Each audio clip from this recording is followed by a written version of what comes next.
Welcome to Industrial PLC Applications, and this video is the last in our counter series, part 4, using variables for the program value and the current value.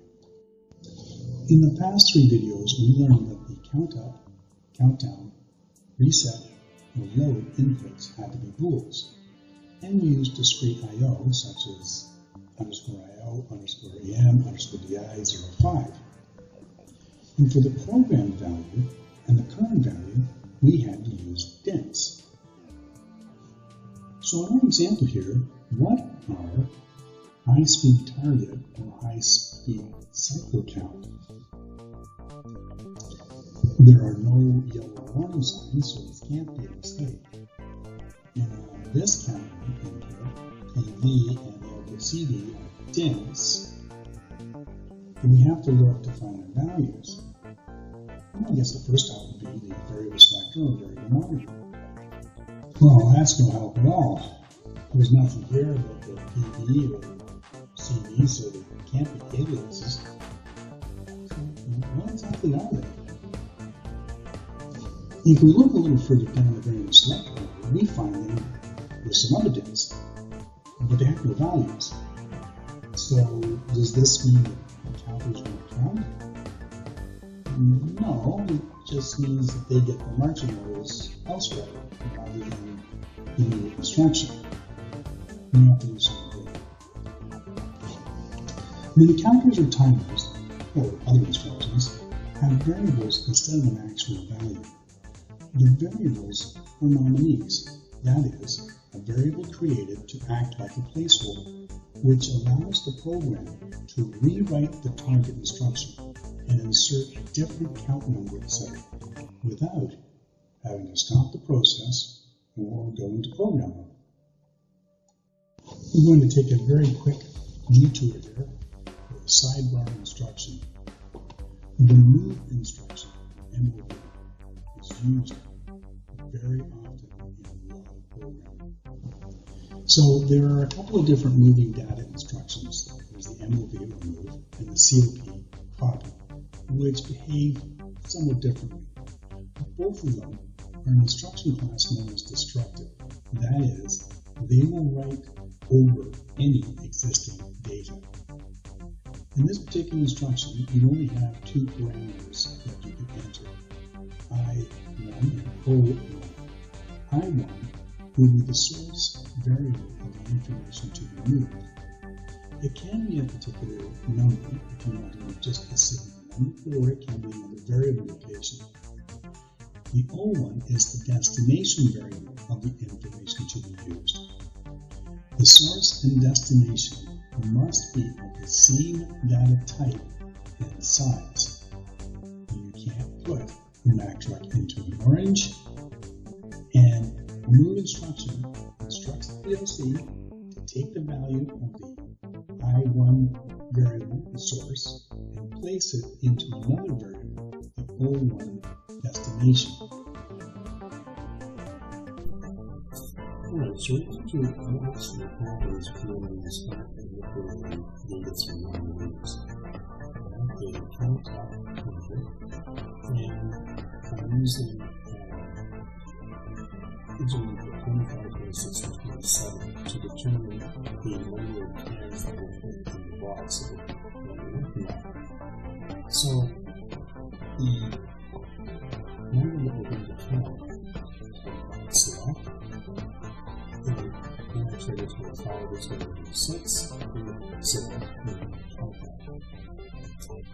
And we've also got one variable called count that looks at the current value of the counter. Now on these move statements, you'll notice I've also put the examine off of the not condition. So basically, in order for me to move this 6 in the box select, only the 25 can be selected. In this way, you can't leave one on. For example, I've got 27, let's just move 18, okay? And then 25. 25 is not going to move that 6 because it's mutually exclusive. In this way, if someone wants to switch on dirty contact, etc., they're not going to end up with the wrong value to the tender. Also, when you're working with these, after you've done your program, keep in mind that this variable is quite likely going to be empty. It's going to say nothing because you haven't run the program. So when you're doing it, there's the console download with values. And this is where that decision really becomes important. You have to think about what it is you're trying to do. So you're overwriting what's already there, or you're just updating it. It's the first time. Okay, so let's toggle our counter. And we'll see false go true, and then false again, which allows us to add it now. Now notice, as our CD was correct, we've done it once. And let's go and take a look at this one called hand count. And here it is here, and what you have is a copy, an exact copy, going at the same time. So this, right now, is a local variable, but I could have made that a global variable, so that if for whatever reason, say I have another PLC or another program where I want to send the can counts to, to get concentrated, or if I want to continue to have it, say the total cans I've done, then I can use that with someone else. So let's just toggle that a couple of times.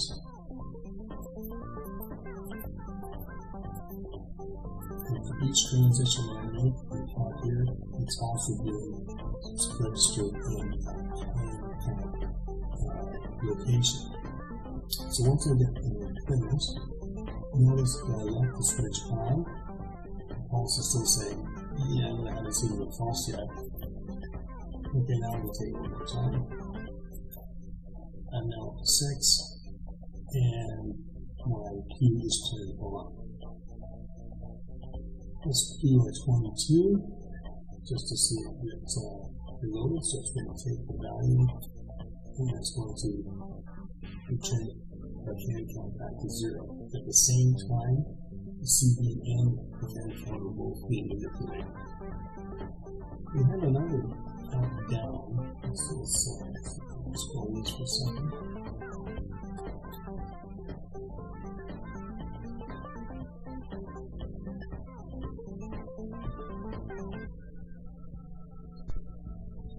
Alright, so when we're looking at count down counter, the same criteria, you have to keep in mind that there's actually a double move that's going on here. First, we're going to take this value of something, whatever one gets moved into. It's going to write that to our program value. But at the same time, this is not going to change until we trigger this load. And it's going to copy the value here and put it into an account to start an account. Because the count up counter normally starts from 0, we don't have to worry about it. But here, we have to tell it where the top row is, and then start counting down. So let's do that.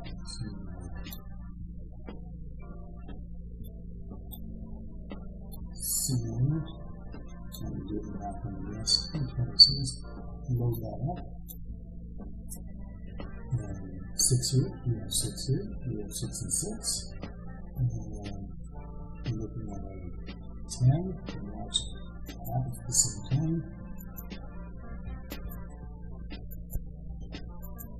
And let's say, let's try to see what it's found. Let's say somebody tries to change the value of the box empty to the string. So right now we're at we have 6, that's 3, so let's make that 12.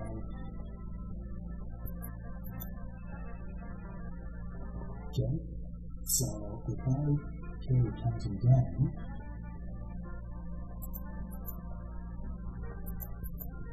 it hasn't been written into the new count. Now if I keep trying to count down, nothing's going to happen. Now I can't do anything until this has a value to count down from. So when I hit my load, that's when the new value gets kicked in. So at the same time, we can use this pound, just like before, we can use it elsewhere. So it's exported, it's making the actual CD value exported into another nominee called handcount.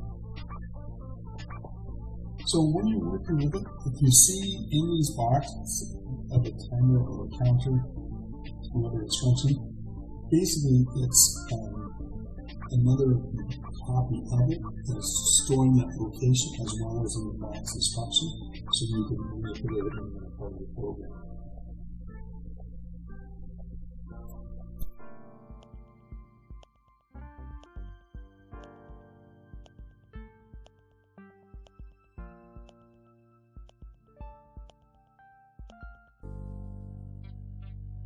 You can begin to see the flexibility and power of using nominees to replace fixed variables. This approach is used extensively since it allows for quick process changes without human intervention. After contact, coil, timer, and counter instructions, move instructions are the most often used since they expand the possibilities of automation. This concludes our series on counters. Thanks for watching.